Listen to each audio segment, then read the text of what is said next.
स्वामी समर्थ. हिंदू धर्मामध्ये अशा काही तिथी आहेत की ज्या केवळ उपवास पकडल्याने आत्मशुद्धी होते, पाप नष्ट होतात आणि भगवंताशी आपण जोडले जातो. अशा काही तिथींमध्ये व्रतांमध्ये सर्वात अतिशय श्रेष्ठ आणि महत्त्वाचे स्थान म्हणजे एकादशी व्रताचे. एकादशी व्रताची माहिती ही पद्मपुराणामध्ये आणि भागवत पुराणामध्ये, महाभारतात, इतर ठिकाणी भरपूर ठिकाणी अशी नोंदवली गेली आहे. या उपवासाने काय पुण्य मिळते, कोणते पाप नष्ट होतात याविषयीची सर्व माहिती ही पद्मपुराणापासून ते महाभारतापासून चालत आलेली आहे. स्वतः भगवान विष्णूंनी हे एकादशीचे व्रत करण्यास सांगितलेले आहे की ज्यामुळे त्यांच्या पापांपासून मुक्ती मिळते. ते कोणाला सांगितले आहे हे मी पुढे सांगणारच आहे. तर एकादशी व्रताचे महात्म्य प्रामुख्याने पद्मपुराण, स्कंदपुराण आणि भागवत पुराणात विस्ताराने सांगितले आहे, जेथे भगवान विष्णूंनी स्वतः या व्रताचे महत्त्व विशद केलेले आहे.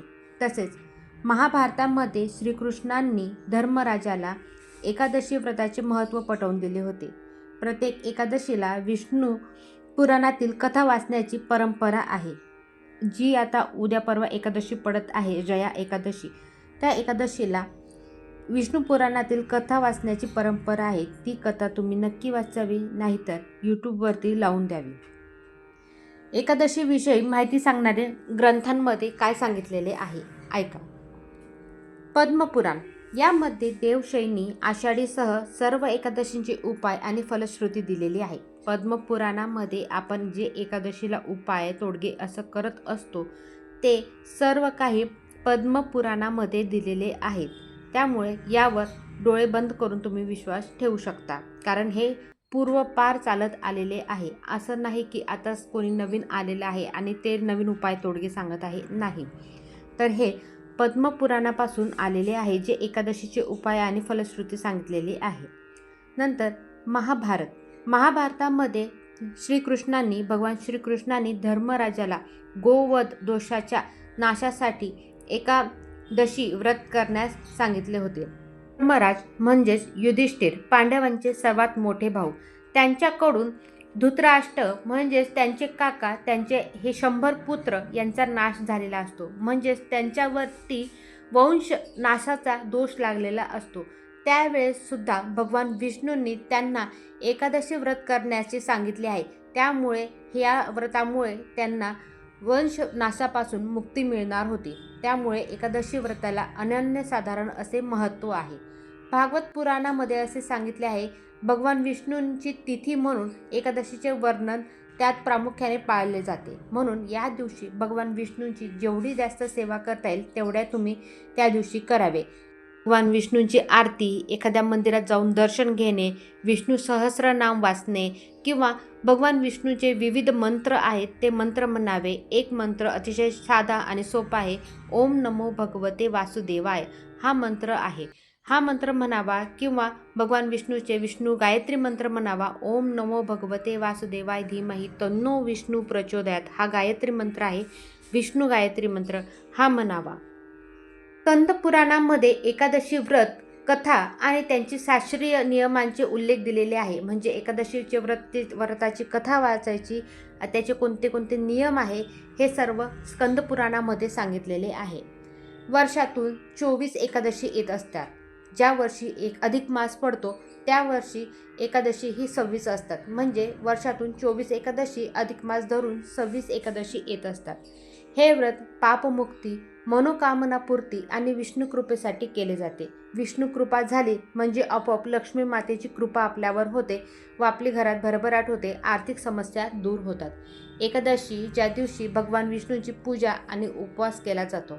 एकादशीच्या व्रताच्या कथेमध्ये मुरा राक्षसाच्या वधानंतर एकादशी देवीचा जन्म झाला असे सांगितले जाते.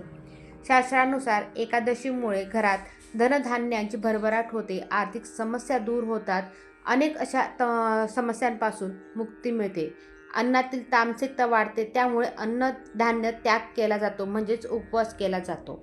परंतु ज्या लोकांना एकादशीचा उपवास पकडत नाही किंवा धरवला जात नाही अशांनी काय करावे, फलाहार घ्यावे, तुळशीचे पूजन करावे, तामसिक वस्तूंपासून दूर राहावे, म्हणजेच कांदा लसूण सुद्धा वर्ज्य करावा, बिना कांदा लसूणचे खावे.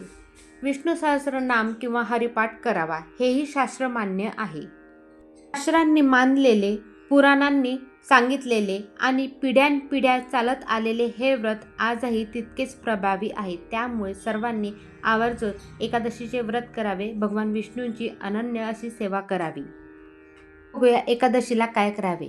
एकादशीला लवकर सकाळी उठून स्नान करावे, स्वच्छ वस्त्र परिधान करावे, शक्यतो पिवळे वस्त्र परिधान करावे, कारण भगवान विष्णूंना पिवळा रंग अतिशय प्रिय आहे, त्यांना अर्पण केला जातो. शरीर शुद्धीसोबत मनशुद्धी असावी. तुळशीच्या पाण्यामध्ये हळद टाकून आंघोळ करावी. त्यानंतर तुळशीचे पूजन करावे. तुळस ही भगवान विष्णूला अत्यंत प्रिय आहे. तुळशीसमोर दिवा लावून नमस्कार करावा. तुळस नसेल तर मनोभावे विष्णूंचे स्मरण करावे, पण शक्यतो हिंदू धर्मात तुळस ही दारी असतेच. भगवान विष्णूंचे पूजन करावे, भगवान श्रीकृष्णाचे पूजन करावे, भगवान विठ्ठलाचे पूजन करावे. नामस्मरण, मंत्र, जप, स्तोत्र सर्व पठण करावे. ओम नमो भगवते वासुदेवाय हा मंत्र 11 किंवा 21, 108 वेळा नक्की म्हणावा. उपवास किंवा फलाहार कसा करावा. पूर्ण निर्जर उपवास करता आला तर करावा. हे सर्व आपल्या शक्तीनुसार करावा. पाणी चालेल, दूध, फळे खाल्ली तरीही चालेल, म्हणजे तुम्हाला ज्याप्रमाणे उपवास करायचा आहे त्याप्रमाणे करा. नाहीच काही झालं तर साबुदाणा, राजगिरा सुद्धा चालतो. जर तुमच्यानं उपवासच शक्य नसेल तर तुम्ही आपला देवाचे नामस्मरण, पूजा अर्चना नक्की करावी. प्रत्येक एकादशीला कथा वाचनाची परंपरा आहे, यामुळे व्रत पूर्ण फलदायी होते. यामध्ये हरिपाठ, विष्णू सहस्रनाम, एकादशीची कथा वाचावी. दान धर्मामध्ये अन्नदान करावे, धान्य दान करावे. धान्यामध्ये तांदूळ, गहू चुकूनही दान करू नये. वस्त्र दान करावे. वस्त्रामध्ये नवीन वस्त्र दान करावे. जुने किंवा फाटलेले वस्त्र दान करू नये. पैसे दान करावे. पैसे दान केल्याने व्रताचे पुण्य दुप्पट मिळते. एकादशीला चुकूनही तांदूळ खाऊ नये, गहू खाऊ नये, ज्वारी, बाजरी खाऊ नये, डाळी खाऊ नये. या दिवशी केळी खाऊ नये. केळीमध्ये भगवान विष्णू वसलेले असतात, त्यामुळे एकादशीला केळी चुकूनही खाऊ नये. या दिवशी मनशुद्धी असते. राग, मत्सर, कटू बोलणे, चुगली करणे ह्या गोष्टी टाळाव्यात. दिवसा झोपू नये, यामुळे व्रतभंग होते आणि आळस वाढतो. पण व्रत केल्याचे पुण्य आपल्याला मिळत नाही. देवधर्म, पूजा अर्चना करत असताना कोणाचीही निंदा, नालस्ती करू नये. आजारी व्यक्तींनी कठोर उपवास करू नये. गर्भवती स्त्रियांनी फलाहार घ्यावे किंवा नामस्मरण केले तरीही चालेल. वृद्धांनी जप, कथा, दान यावर भर द्यावा. उपवास करावाच असं नाही, परंतु आपल्याला शक्य असेल तर नक्की करावा. भाव महत्त्वाचा आहे, कष्ट नव्हे. चुकून जर एकादशी आपली मोडली तर काय करावे. जर चुकून धान्य खाल्ले गेले तर मनापासून क्षमा मागावी. पुढील द्वादशीला दान करावे. विष्णू नाम जप वाढवावा. शास्त्र सांगते, चूक झाली तरीही भक्ती सोडू नका. त्यामुळे एकादशी व्रत हे पुढे कंटिन्यू करा, पण विष्णूंची माफी मागावी. असं नाही की आता पदार्थ खाल्ला गेला आहे म्हणून आपण दिवसभर काहीही खात राहू, असं करू नये. एकादशीच्या दिवशी आपल्याकडून चुकून खाल्लं गेलं तर त्यापुढेही आपला उपवास हा चालू ठेवावा. या एकादशीच्या व्रतामुळे काय फळ मिळते. पापक्षालन होते, मनशांती मिळते, घरात सकारात्मकता येते, विष्णू कृपा वाढते, त्यामुळे लक्ष्मीची कृपा आपोआप होते, पुढील जन्मी सद्गती लाभते, असे आपल्या पुराणामध्ये सांगितलेले आहे. त्यामुळे एकादशी हे सर्वात व्रतांच्या शिरोमणी आहे. म्हणून भगवान विष्णूंची कृपा मिळवण्यासाठी एकादशी व्रत हे नक्की करावे. जसे सांगितले आहे त्याप्रमाणे तुम्ही करू शकतात. व्हिडिओ आवडला असेल लाईक, शेअर, सबस्क्राईब करायला विसरू नका. जास्तीत जास्त हा व्हिडिओ तुमच्या मैत्रिणींपर्यंत पोहोचवा. धन्यवाद.